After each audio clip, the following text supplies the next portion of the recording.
Assalamualaikum teman-teman. Masya Allah, hawanya tuh bener-bener panas banget kan. Sekarang kita bikin yang seger-seger dan pastinya nikmat banget. Bahannya mudah banget, kita cuma perlu 4 bahan aja. Langsung aja cara buatnya. Bahan-bahannya di sini aku pakai yogurt. Di sini aku pakai sekitar 100 ml aja, setengah dari botol ini. Karena jumlah stroberinya itu cuma sedikit. Ini ada es batu, kemudian ini stroberi. Ini aku beli Rp3.000 di abang-abang pepet-pepet yang lewat. Kemudian kental manis 1 saset dan juga gula pasir 2 sendok makan. Nah, ini stroberinya habis aku cuci, tangkai daunnya juga udah aku buang. Sekarang kita masukin aja ke dalam blender. Kita tambahkan yogurtnya 100 ml. Ini untuk 1 gelas ya. Kemudian kita masukkan air sekitar 80 ml. Lalu kita juga masukkan es batu yang sudah dihancurkan. Kemudian kita blender.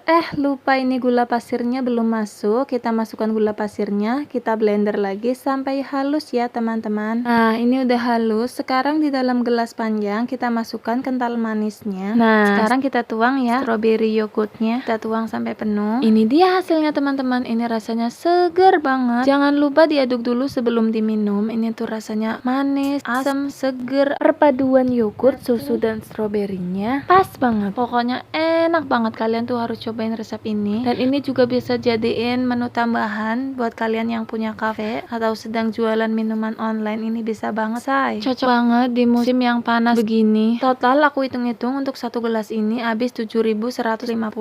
Mungkin kalian bisa jual di harga 10.000. Sekian resep dari aku. Kalau kalian rasa konten aku bermanfaat, jangan lupa subscribe ya, agar aku semakin semangat berbagi resep yang enak-enak lainnya. Terima kasih teman-teman. Assalamualaikum, selamat mencoba.